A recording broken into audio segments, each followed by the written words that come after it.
A few years ago, United Methodist minister Martin Thielen published a book with a provocative title, "What's the Least I Can Believe and Still Be a Christian?" Whether you agree with his conclusions or not, his book raises important and enduring questions. Are there Christian beliefs that are, in fact, optional? Are there beliefs about which Christian people can differ and have different opinions? Hello, I'm Stuart Baskin, pastor of First Presbyterian Church of Tyler, Texas, and this is your daily devotional for Tuesday, September 30th, 2025. Over the last 20 years or so, many congregations have begun including a page on their websites, usually called What We Believe. And about 30 years ago, there was a movement in the Presbyterian Church called the Confessing Church movement. What these have in common is the desire to establish final, fixed beliefs that once and for all define what it means to be Christian.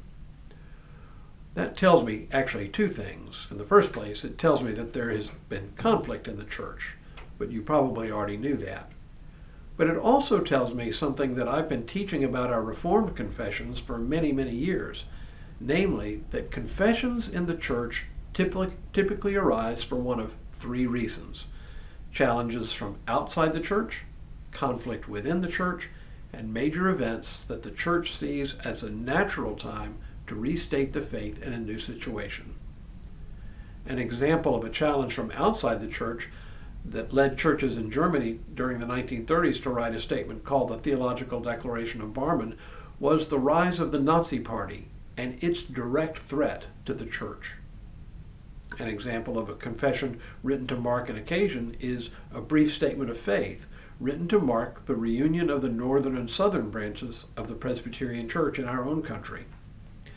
But perhaps more common are confessional statements that arose during times of conflict within the church. The Nicene Creed is one. So is the Scots Confession and the Westminster Confession, and the list here could go on and on. All of this is to say, the question of what Christians have to believe is pretty much always a live question. And it should come as no surprise to know that different churches answer this question in very different ways. And more often than we'd like to admit, differences between theological traditions have led to real conflict, sometimes even armed conflict. It may come as a surprise, then, that one of the things we Presbyterians believe is that good and faithful Christians can and do disagree on a great many things, and yet these disagreements should not be an occasion to divide from one another, or at least not to condemn each other. The technical theological term for this is Adiaphora, meaning things indifferent. Paul speaks of this kind of thing throughout his letters, but perhaps the best discussion of it is in Romans 14, where he talks about the importance of sometimes refraining from something, not because the thing itself is wrong, but simply because of the assault on people's consciences. He says, "Welcome those who are weak in faith, but not for the purpose of quarreling over opinions. Some believe in eating anything, while the weak eat only vegetables. Those who eat must not despise those who abstain, and those who abstain must not pass judgment on those who eat, for God has welcomed them. Who are you to pass judgment on the servant of another? It is before their own Lord that they stand or fall, and they will be upheld, for the Lord is able to make them stand." For Paul, the choice of what to eat, think meat sacrificed to idols, was a matter of personal conscience. It was adiaphora.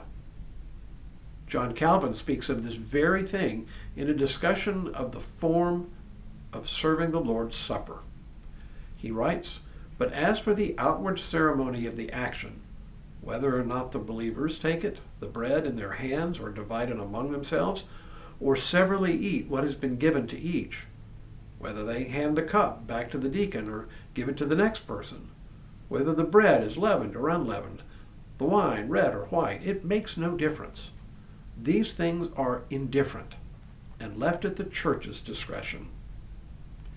And in a statement written in 1788, the year before our national denomination came into being, the Synod of New York and Philadelphia wrote, "We believe that there are truths and forms with respect to which men of good character and principles may differ. And in all these we think it the duty of both private Christians and societies to exercise mutual forbearance toward each other." All of which is a long way to say that there are lots and lots of things we think of as necessary, but which are truly matters of individual or group taste or opinion. Imagine what a difference it would make if we could more easily recognize just how much in the Christian tradition is Adiaphora, indifferent. Not everything is Adiaphora, of course, but probably more than we ever realize. Tomorrow, asceticism. But for now, may God continue to bless you and keep you in all that you do this day and in all the days ahead.